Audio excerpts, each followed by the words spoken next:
Segredos do Terceiro Reich. O arquiteto de Hitler. Famosa por igrejas e mercados medievais, Colônia é também uma mostra de arte. Mas em 1981, um visitante chegou para vender. As negociações foram discretas. O vendedor era uma espécie de celebridade internacional e queria permanecer anônimo. Mas havia outra razão para o sigilo na casa de leilões. As valiosas pinturas tinham sido adquiridas na era nazista, possivelmente de vítimas judaicas forçadas a vender seus bens. O vendedor anônimo embolsou cerca de 1 milhão de marcos alemães em dinheiro. Era outra mina de ouro para um sobrevivente notável. O fiel arquiteto e ministro dos armamentos de Hitler, Albert Speer. Ele fora o predileto de Hitler e em certo momento sugerido para suceder o ditador nazista. Speer manteve a máquina de guerra nazista funcionando usando o trabalho escravo e o sistema de campos de concentração. Mas durante toda a sua longa vida ele se mostrou como um inocente espectador, o bom nazista, e escapou do laço do carrasco. E se os juízes em Nuremberg, o Tribunal Militar Internacional, soubessem na época o que sabemos hoje sobre Speer, acredito que ele teria sido incluído entre os principais criminosos de guerra que foram executados. Mas Albert Speer foi um sobrevivente astuto. Speer foi um homem de uma sorte incrível e, em minha opinião, ele se saiu muitíssimo bem em Nuremberg e enganou completamente a acusação. Ele se fez de homem que se penitencia, que sente, mas não é culpado. Speer manteve o Terceiro Reich. Ele o manteve em pé. E isso o torna culpado por todos os crimes cometidos durante aquele período. Ele manipulou e comercializou suas memórias nazistas e ganhou uma fortuna. Sua ascensão meteórica no regime de Hitler ficou assegurada em 1933. Com 28 anos de idade, tornou-se o arquiteto do ditador, empregado para fazer com que os grandiosos planos de Hitler ganhassem vida.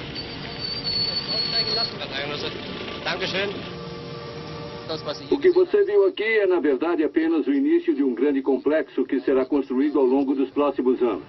Projetar o local, os banners e a iluminação para o grande comício de Nuremberg em 1934 foi a sua primeira grande tarefa.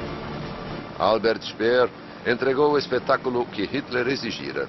Ele se tornou o confidente do ditador. Poucos desfrutavam de tal acesso íntimo. Se Hitler tivesse tido um amigo, teria sido eu. Speer teria dito mais tarde. Depois de Nuremberg, responsabilidades maiores estavam por vir. Em 1937, Hitler confiou a seu arquiteto a reconfiguração de Berlim. O professor Speer foi encarregado do maior projeto de construção de todos os tempos. Ele se vangloriaria de ter construído a nova chancelaria do Reich em apenas um ano. O ambicioso arquiteto apreciava sua posição e o poder. Hitler era o demônio. A coisa mais próxima que já tivemos de um demônio na raça humana. E Speer fez um pacto com ele. Impossível que ele não tivesse percebido que o programa de Hitler não era exatamente perfeito. Mas aquela era uma grande oportunidade para alguém que estava disposto a agarrá-la com ambas as mãos, e foi o que ele fez. Speer entregava o que seu Führer queria e tornou-se reconhecido como um grande organizador e construtor. Ele deveria ser o arquiteto da cidade dos sonhos de Hitler, a chamada Germânia, a capital mundial de um Reich nazista ainda maior. Transformar Berlim, isso é o que o ditador tinha em mente, e Albert Speer estava encarregado do projeto. Um monumento imponente ao nazismo, Germânia superaria Londres e Paris. Mas não havia lugar para judeus ou outros inimigos do Reich. Mais de 20 mil apartamentos de judeus foram destruídos no projeto de reconstrução de Speer. Cerca de 100 mil pessoas foram desalojadas. O historiador Heinrich Schwandemann não tem dúvida sobre a culpa de Albert Speer na chamada dejudaização de Berlim. Para mim, o fator decisivo foi o seu relacionamento com a SS. As autoridades de Speer ordenavam: precisamos deste e daquele apartamento daqueles judeus. E os judeus de Berlim eram então deportados. Isso era cooperação, e não consigo imaginar que Speer não soubesse nada a respeito. É completamente impossível. Speer condenou milhares de pessoas a campos de concentração e à morte certa. Ele também os usava como fonte de trabalho escravo. Sabemos que Speer visitou vários campos de concentração e viu com os seus próprios olhos as atrocidades que estavam sendo cometidas contra prisioneiros em Mauthausen. Sabemos que ele enviou milhares de toneladas de aço para Auschwitz, para a construção de uma fábrica de petróleo sintético, fábrica essa que dependia do trabalho escravo. Então, não saber nada da presença ali de trabalho escravo e dos campos e das condições atrozes é algo simplesmente inconcebível. Speer testemunhou muitas coisas. Após a conquista nazista da França, foi ele quem pousou ao lado de seu Führer em frente à Torre Eiffel. Havia ricas vantagens aos favoritos do Führer nos territórios ocupados. Speer começou a colecionar arte. Registros provam que muitos judeus e outros alvos da violência nazista foram forçados a vender seus bens antes de fugir. Outros simplesmente foram despojados de seus pertences, e isso incluía pinturas valiosas. Para Speer, não tinha importância se eles vinham de colecionadores judeus ou não. Ele não era tão estúpido e tão ostensivo como o Göring. Não era o seu estilo, ele era mais sutil. Mas o fato de elas terem sido ilegalmente arianizadas e expropriadas, e se tivessem sido lavadas por meio de um leilão ou de um negociante, eu não acho que para Speer isso importasse muito. Speer se tornou um dos maiores compradores de arte adquirida. Ele até mesmo usava o principal fornecedor de Hitler. Karl Haberstock tinha a reputação de não se importar muito de onde vinham suas peças. A partir de 1938, o professor Speer comprou 6 antigas pinturas românticas do bonachão negociante de Hitler. Elas incluíam uma paisagem italiana de Jacob Philipp Hackert e os pântanos de Pontine, de Arnold Böcklin. Como um dos líderes, dos diretores da economia alemã, claro que Speer sabia o que estava acontecendo. E em sua vida privada, em suas práticas de aquisição, ele sabia que havia uma grande probabilidade de que os objetos de arte que ele estava adquirindo viessem de coleções judaicas. Não havia dúvidas. A coleção de arte de Speer e sua carreira floresciam à medida que o esforço de guerra nazista alemão se expandia. Ele se tornou ministro de armamentos em fevereiro de 1942 e logo alcançou uma posição de extraordinário poder. Muito mais do que um mero arquiteto, ele organizava e mantinha toda a economia nazista durante a guerra. Speer trabalhava próximo a Hitler, trabalhava estreitamente com as forças armadas, trabalhava com a SS. Ele foi uma figura central no esforço de guerra nazista. Ele mantinha a guerra em curso e, enquanto a guerra durava, pessoas morriam em campos de concentração. Speer brilhou em sua nova posição. Parecia ser um organizador hábil. A produção aumentava mesmo em épocas de grandes perdas, mas seus aparentes milagres de produção aconteciam a um custo humano terrível.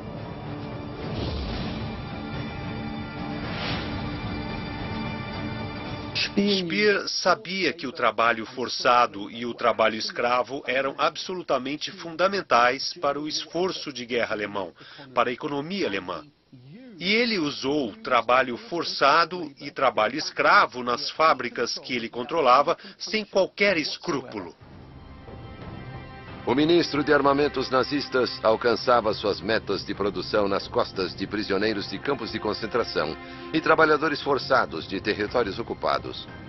Para ele, eles eram uma força de trabalho barata e descartável.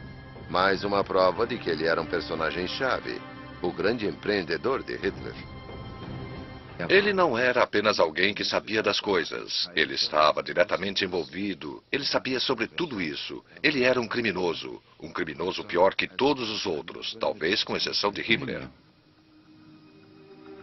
Speer manteve-se ao lado de Hitler até os últimos dias da guerra. Depois de fugir das ruínas de Berlim, tinha uma parada vital a fazer. Uma propriedade na zona rural de Brandenburg. Quando era um jovem arquiteto, ele a havia reformado para um amigo da família e confidente, Robert Frank. Robert Frank tinha guardado a valiosa coleção de Speer de cerca de 30 pinturas em sua casa no campo. À medida que o Exército Vermelho se aproximava, o ministro de armamentos de Hitler ficava desesperado para resgatá-las. Se fossem pegas, as pinturas poderiam levantar provas perigosas, potencialmente incriminatórias, por terem sido propriedade de judeus. Na noite de 23 de abril de 1945, Speer pessoalmente supervisionou a sua remoção.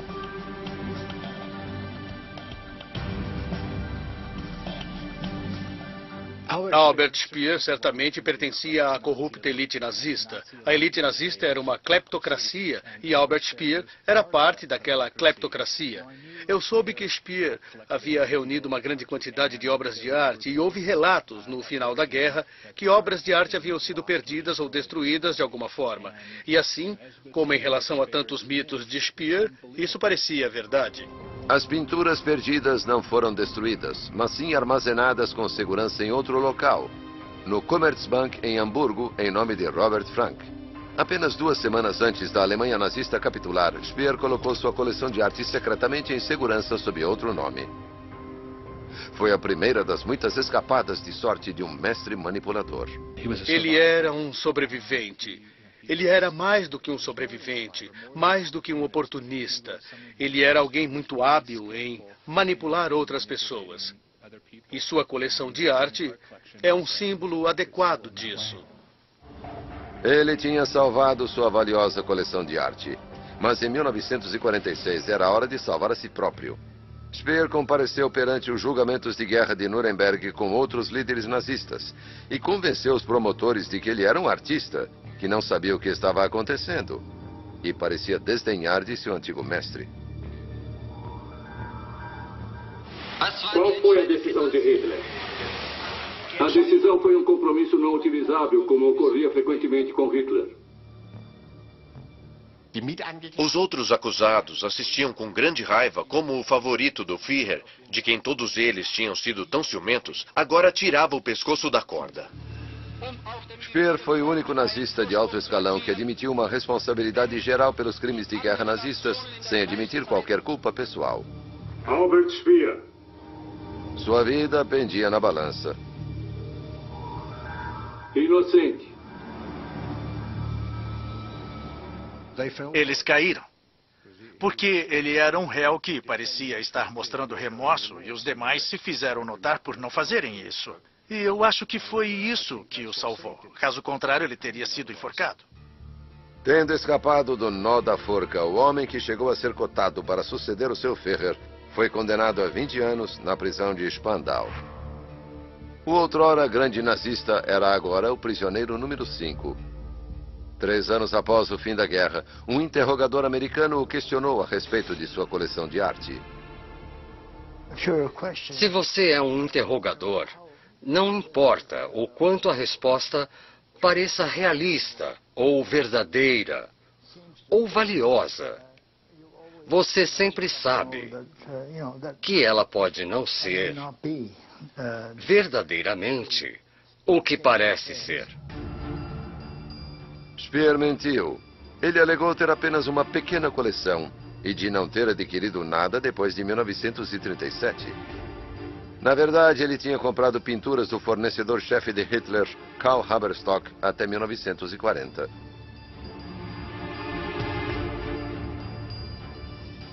Karl Haberstock despojou os negociantes de arte e os colecionadores judeus por toda a Europa de algumas das melhores obras de arte já colecionadas. E ele as vendeu aos líderes do regime nazista para suas coleções pessoais. E Speer estava entre seus compradores mais importantes. Em 1º de outubro de 1966, ele se tornou um homem livre. Assim como as obras de arte escondidas, ele tinha outro grande potencial com que ganhar dinheiro: suas memórias. Sua soltura criou uma sensação na mídia e o arquiteto de Hitler soube como construir uma fortuna em torno disso. Speer era um comunicador talentoso. Ele teve muito tempo para descobrir o que se poderia chamar de seu álibi. Ele encontrou a fórmula perfeita para assumir um certo grau de responsabilidade pelas atrocidades cometidas pelo Terceiro Reich, ao mesmo tempo em que não aceitava a culpabilidade pessoal por isso. E acho que ele sabia que, de certa forma, ele falava pelo e para o povo alemão, todos aqueles que viveram durante o Terceiro Reich. Ele estava dizendo a eles o que eles queriam ouvir. E eles o recompensavam comprando seus livros e aplaudindo suas aparições. Além de vender livros, outros acham que ele tinha mais uma motivação: limpar seu nome da mancha dos crimes de guerra nazistas. Eu acho que grande parte da sua missão naquela fase da vida era o que hoje chamamos de um tipo de circuito de entrevistas, para, de certa forma, limpar seu nome e vir a aparecer como um patrício alemão muito distinto e requintado. E foi esse tipo de pessoa que ele se mostrou em Nuremberg, que fez com que os promotores achassem que talvez ele não fosse tão ruim quanto todos os demais, e, portanto, não merecesse o enforcamento. Vocês podem ver minhas condições. Depois de 20 anos, eu ainda estou muito bem. Ele estava em uma posição singular. Ele tinha a fama de ser um homem honesto, o bom nazista. E ele iria explorar isso. Várias pessoas vinham entrevistá-lo. E isso começou a crescer. A fama de ser o bonzinho entre os caras maus. A imagem do bom nazista foi algo muito rentável. 6 semanas após sua soltura da prisão de Spandau, ele recebeu 50.000 marcos por uma entrevista exclusiva.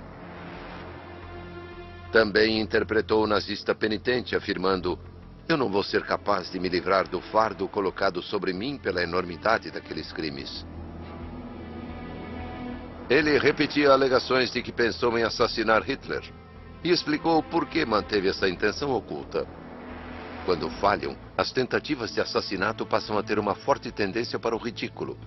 Por isso mencionei os planos contra Hitler apenas ligeiramente durante o julgamento de Nuremberg. Em nome de Deus, eu juro. Ele continuou com o que tinha dito 20 anos antes. Você queria mesmo cometer o assassinato? Por que não teve sucesso nessa intenção? Não quero falar sobre os detalhes. Isso era parte de sua automitologização. Ele contou a história de como, em janeiro de 1945, ele queria derramar gás venenoso em uma válvula de entrada de ar no bunker e não conseguiu encontrar uma escada para saltar o muro. E lembro de uma observação feita pelo seu arquiteto rival, Hermann Giesler, que disse: era o segundo homem mais poderoso do Terceiro Reich e não conseguia encontrar uma escada. Se ele realmente tinha planos de assassinato contra Hitler, reais, porque ele simplesmente não sacou uma arma e atirou no ditador. O antigo organizador de Hitler e industrial mais importante passou anos refinando suas memórias. Ele admitia a responsabilidade, mas nunca qualquer culpa pessoal. Seus livros se tornariam best-sellers.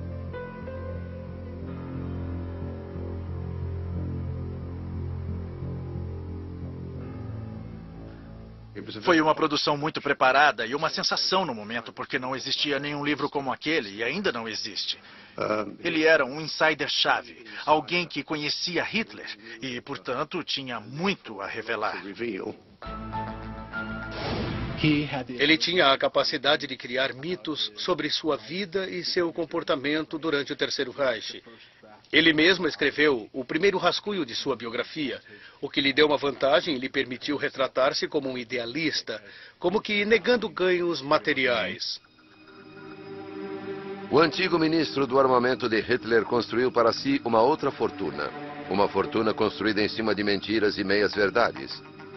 Ele alegava que a noite em que passou na casa de campo de seu amigo nos últimos dias do Reich de Hitler foi sem propósito ou razão. Mas, na verdade, ele estava resgatando pinturas desesperadamente, provavelmente saqueadas de judeus ou forçosamente por eles vendidas. Speer dava a impressão de que não sabia nada sobre as obras de arte de propriedade dos judeus. Ele não sabia nada específico sobre o Holocausto.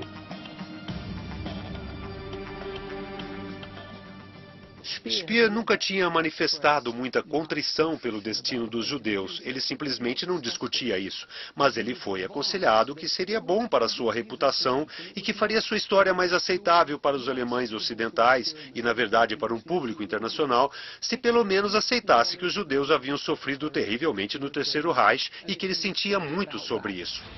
Rudolf Wolters, amigo da família e confidente que tinha tomado conta de suas coisas durante seu tempo na prisão, ficou consternado pela autodescrição de Speer.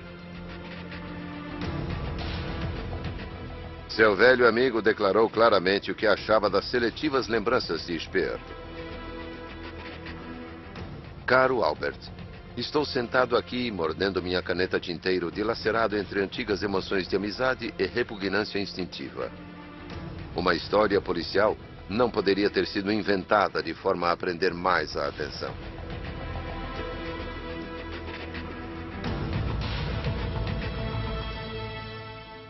Wolters ficou, assim como muitas outras pessoas, antigos participantes do regime, muito irritado com o Speer, pelo que ele ficava dizendo. Que fora vergonhoso e eu assumo minha parte da responsabilidade geral. E a reação deles foi, pelo amor de Deus, cala essa boca e deixa isso pra lá.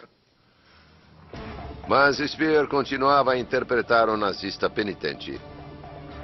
Era um papel que ele aperfeiçoou com a ajuda de seu ghostwriter Joachim Fest.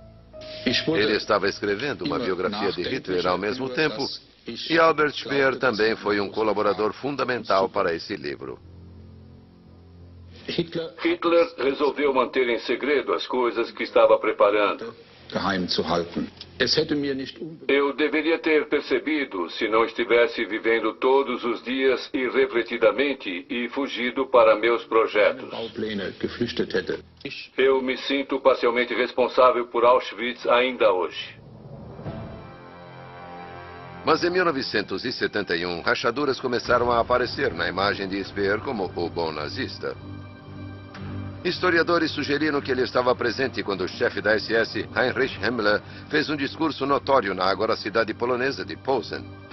Naquele discurso, Himmler fez uma declaração rara e sincera sobre o destino do povo judeu no Reich nazista.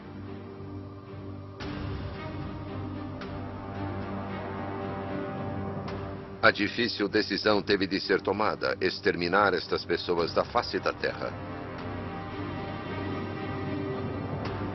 Speer tinha um álibi, o de que havia se retirado antes do discurso de Himmler. Mas a história dele não fazia sentido. Himmler havia se dirigido a ele pessoalmente. Claro que isso não tem nada a ver com Speer, membro do partido. Não se pode fazer nada a esse respeito. Aquilo incriminava todas as pessoas naquela sala. Aquele discurso era prova de conhecimento e, portanto, um grau de responsabilidade. Era, portanto, crucial para Speer fornecer evidências de que ele havia deixado a reunião em Posen antes de Himmler fazer aquele discurso e de que ele não tinha conhecimento do que Himmler havia dito. Ele estava ou não presente quando Himmler fez o famoso discurso em Poznan ou Posen. E ele passou um tempo enorme, mais tarde em sua vida, tentando provar que não estava lá. E depois, bem, sim, ele estava lá, mas perdeu o pedacinho vital, porque saiu para ir a outro lugar. E esse era outro aspecto dessa situação que desmoronava. Ele foi um pilar fundamental no esforço de guerra. Ele explorou os campos de concentração e o trabalho escravo. Ele sabia o que estava acontecendo com os judeus. Por isso, não importa se ele estava ou não na sala quando Himmler fez aquele discurso, porque estava mergulhado até o pescoço nos crimes do Estado nazista. Ele conseguiu escapar. É incrível. Costumava-se dizer que Ronald Reagan era um homem teflon. Talvez Speer fosse também um homem teflon. Muitas dessas coisas simplesmente não grudavam. Mas talvez alguma coisa tenha ficado em sua consciência. Speer buscou consolo e salvação em um mosteiro beneditino onde era um visitante habitual.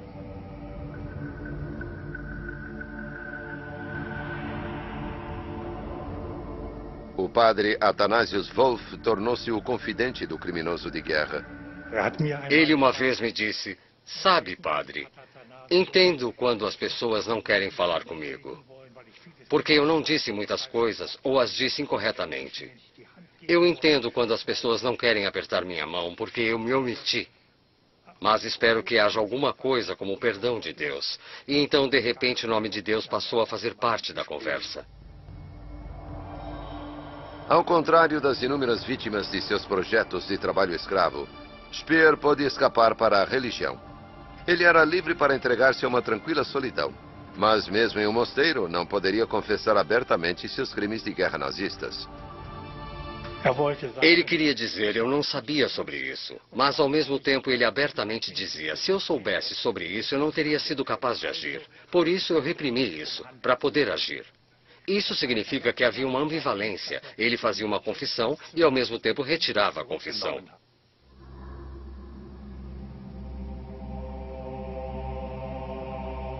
Ao que parece, o arquiteto de Hitler e ministro de armamentos não buscava apenas conforto espiritual.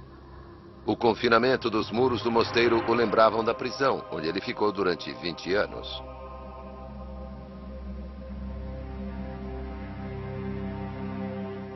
Quando ele chegou ao mosteiro, houve uma certa lembrança de Spandau.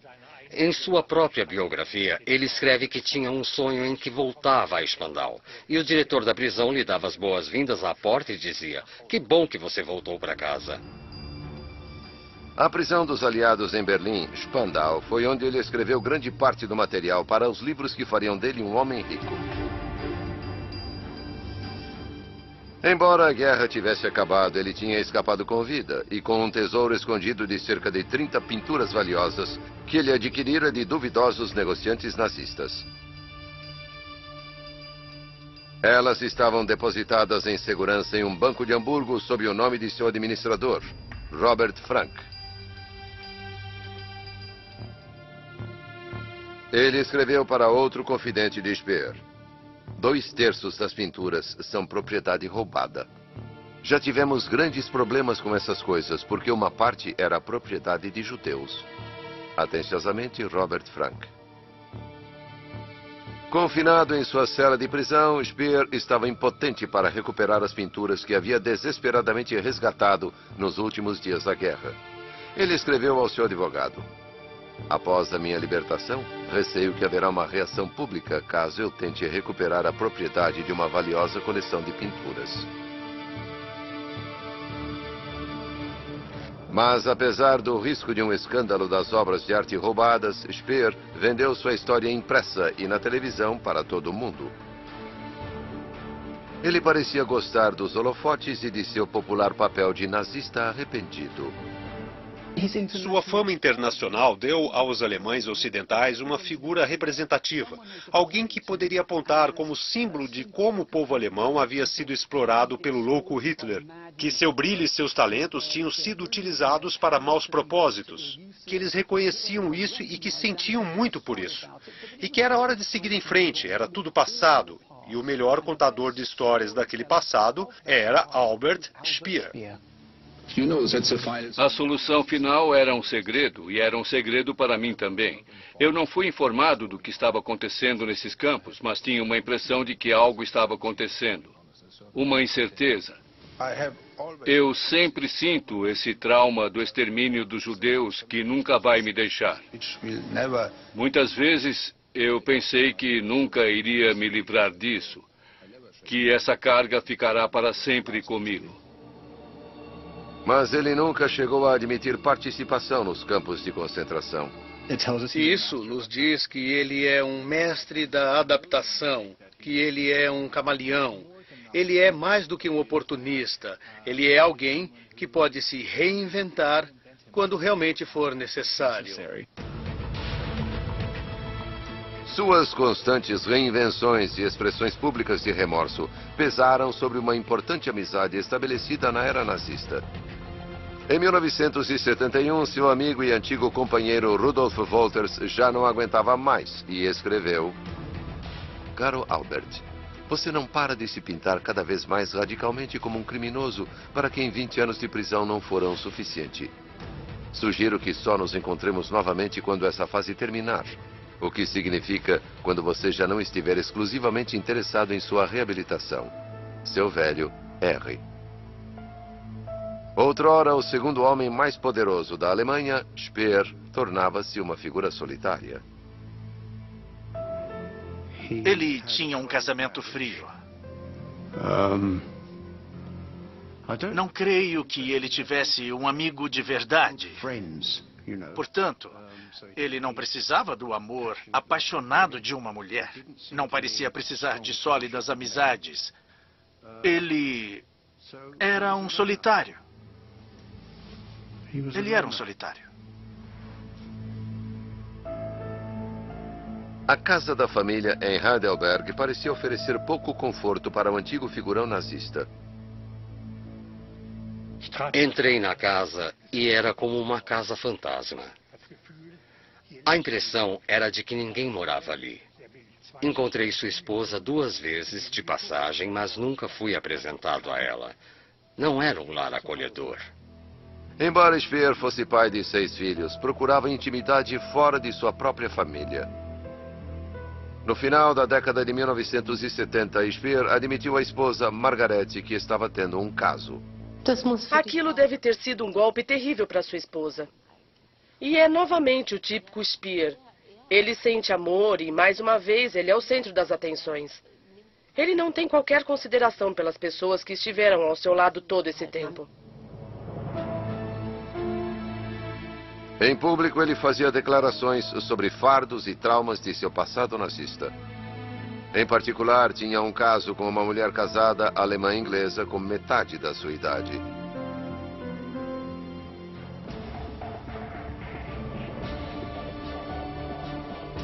Sua coleção de arte escondida, acumulada por meio de negociantes nazistas durante a guerra, era outro segredo.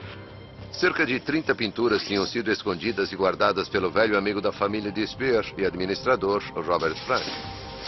Quando Frank morreu, as pinturas acabaram em uma garagem perto da cidade alemã de Bonn. Eles concordaram em uma discreta divisão de meio a meio. Speer queria manter o anonimato. Naquela época, muitos comerciantes e compradores não faziam perguntas sobre de onde as obras de arte haviam surgido.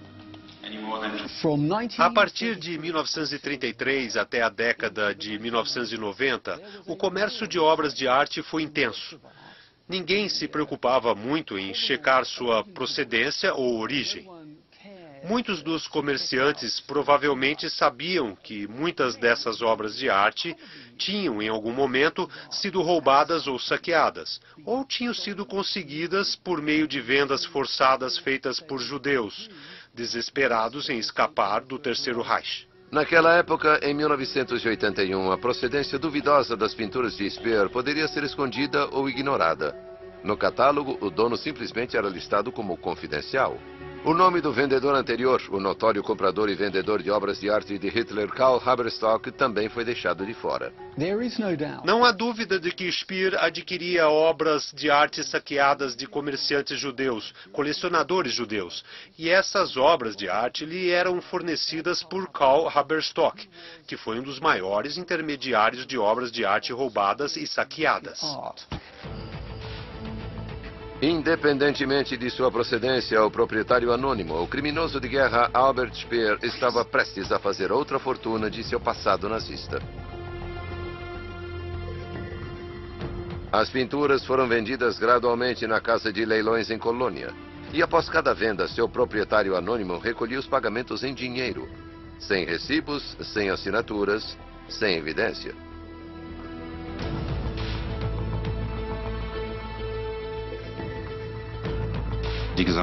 A soma total era algo em torno de 1 milhão de marcos alemães. Eu não faço ideia do que aconteceu com todo aquele dinheiro. Mais tarde, sua viúva perguntou, não falta alguma coisa a acertar? E respondemos, não, isso é tudo o que foi pago. Temos a confirmação aqui. E de alguma forma, pudemos explicar aquilo. Havia outra mulher. Ouvimos dizer que ele tinha uma ligação amorosa na Inglaterra. Mais uma vez, tudo dera certo para o antigo favorito de Hitler. Sua namorada morava em Londres. Portanto, quando a BBC o levava de avião para uma entrevista na TV, ele combinava negócios com prazer. Speer certamente fez o jogo da mídia. Ele acabou aparecendo em programas de TV em todo o mundo. E, na verdade, ele morreu no Reino Unido, quando estava lá para uma entrevista. Ironicamente, sua última entrevista foi sobre as obras de arte saqueadas pelos nazistas e a capital dos sonhos de Hitler que ele ajudou a projetar. Ele era um sonhador. E, por exemplo, quando ele viu a maquete, ficou muito entusiasmado. E talvez tenha esquecido todos os seus problemas políticos. Encontrando-se com sua amante na capital britânica, que seu ex-chefe estava disposto a destruir, o homem de 76 anos de idade podia talvez esquecer seus problemas. Mas a ligação amorosa de Londres seria sua última. O homem que manteve a máquina de guerra nazista viva morreu de uma hemorragia cerebral. Sua namorada estava a seu lado. Isso foi, de qualquer forma, um feliz acidente para ele. E seria possível dizer, e espero que não pareça muito cínico, que foi uma boa maneira de partir. Claro que não para a senhora, mas ter encontrado algo assim e então sua vida acabar, não é um final tão ruim em termos cósmicos. Difícil em detalhes, mas... Foi uma morte misericordiosa comparada ao destino de suas muitas vítimas nos campos de trabalho escravo. Mais uma vez, o destino parecia sorrir para o chamado bom nazista. Speer foi culpado por vários crimes. Além disso, seu assistente foi enforcado. Portanto, é obviamente inconcebível que o chefe tenha sido desculpado e o assistente enforcado e punido daquela forma. Eu acho que Speer foi um homem de muita sorte.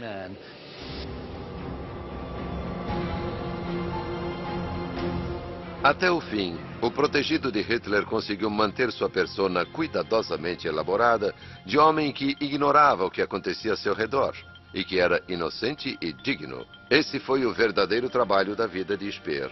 Ele teve a boa sorte de muitas das coisas que o implicavam pessoalmente na perseguição dos judeus não virem à tona durante muitos anos. E quando isso aconteceu, a fachada começou a desmoronar. Um jovem estudante PhD, Matthias Schmidt, descobriu finalmente o mito de Speer. Foi o companheiro do antigo ministro de armamentos Rudolf Wolters que ajudou a revelar a verdadeira extensão de seus crimes, inclusive a prova de envolvimento do chamado bom nazista no deslocamento dos judeus de Berlim. Os números foram registrados no estilo nazista típico e meticuloso. No total, 23.765 apartamentos de judeus foram tomados. O número de pessoas reassentadas foi de 75 mil. Posteriormente, Albert Speer ordenou a Wolters que destruísse os registros que o implicavam em atrocidades nazistas. Eu sugiro que as páginas relevantes não mais existam. Eu li isso e soube que eu estava na trilha de uma falsificação gigantesca. Viajei para Berlim e comecei do zero novamente. E foi então que a nova imagem de Speer veio à tona. Estava claro. Albert Speer tinha começado a replanificação de Berlim dentro da visão de Hitler da Germânia, sem qualquer consideração com a população de judeus, que ele, em última análise, destruiu. Desde sua morte, historiadores começaram a entender que ele havia desempenhado um papel-chave na remoção dos judeus de Berlim de suas casas no final dos anos de 1930 e durante a guerra, e que o general inspetor de construção, o general Bauinspection, deslocou milhares de judeus de Berlim, que foram deportados e mortos em sua maior parte. Sempre penso nisso como a primeira estação em uma ilha ferroviária que termina em Auschwitz, quando os judeus foram expulsos de onde viviam. Durante toda a sua vida, Speer ocultou seu conhecimento das atrocidades dos campos de concentração. Mas suas mentiras estavam sendo reveladas. Hoje temos documentos que mostram que Speer sabia muita coisa sobre Auschwitz. Há um documento que mostra que o general Bauinspection investiu mais de 13 milhões de marcos alemães ao expandir Auschwitz para a guerra, para fins econômicos. Mas basicamente ele fez carreira em cima de mentiras a respeito do Holocausto. Speer aceitou a morte de milhares de judeus e trabalhadores escravos para permitir sua própria ascensão na hierarquia. Então, o que resta do bom nazista? Não existe tal coisa de o bom nazista.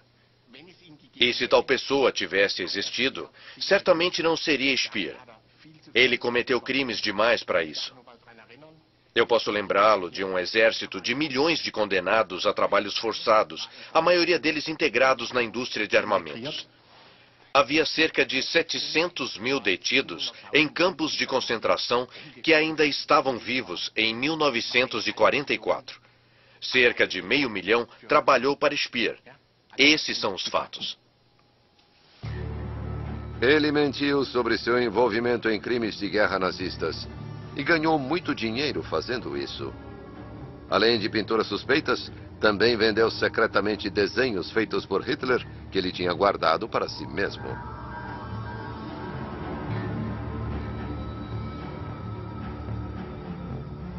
Speer, por sua vez, não queria ser visto como alguém que lucrava devido ao seu relacionamento com Hitler. E, portanto, o fato de sabermos de pelo menos um caso em que ele vendeu uma obra de arte de Hitler que ele tinha em sua coleção mostra que ele se preocupava mais com o dinheiro e estava preocupado com a percepção disso. Assim, novamente, Speer se saiu muito bem deixando as coisas fora do conhecimento público e as fazendo silenciosamente. Isso é outro exemplo. Seus esforços para conseguir um bom preço em dólar pelos seus desenhos de Hitler foram revelados em correspondências. O comprador ofereceu $3.500. Ele insistiu em seu pedido original de $4.000. Speer escreveu: "Estou anexando fotocópias de 3 dos desenhos de Hitler. Lamento não poder aceitar menos do que o preço de cotação para qualquer desenho em especial." Mais uma vez, o arquiteto que fez uma fortuna mentindo estava lucrando com bens acumulados durante seu fiel serviço nazista. Se aceitarmos essa história como verdadeira, que a condução discreta deste negócio, e também em relação ao dinheiro, destinava-se a manter isso em segredo para sua família, e que em vez disso financia sua amante, isso também se encaixa no quadro transformar tudo que ainda possui em dinheiro. E por que não os desenhos de Hitler? Eu acho que não é preciso perguntar mais nada a respeito de moralidade. Em 2006, uma casa de leilões de Colônia vendeu uma pintura romântica de autoria de Jacob Philipp Hackert. Um nome duvidoso não aparecia no catálogo. Um negociante judeu de Londres pagou 430 mil euros. Ele quis reverter imediatamente a venda ao descobrir a verdadeira identidade do proprietário anterior, Albert Speer. Outro segredo era exposto. Speer tinha em sua coleção obras de arte que tinham sido de fato roubadas de judeus colecionadores e comerciantes de obras de arte. Albert Speer se tornou um homem rico manipulando seu passado nazista. Suas mentiras e crimes foram expostos para todos verem. Ele era realmente um mentiroso muito habilidoso. Era muito enganador. Era capaz de esconder informações para manter segredos. Ele poderia muito bem ter sido um jogador de pôquer muito bom.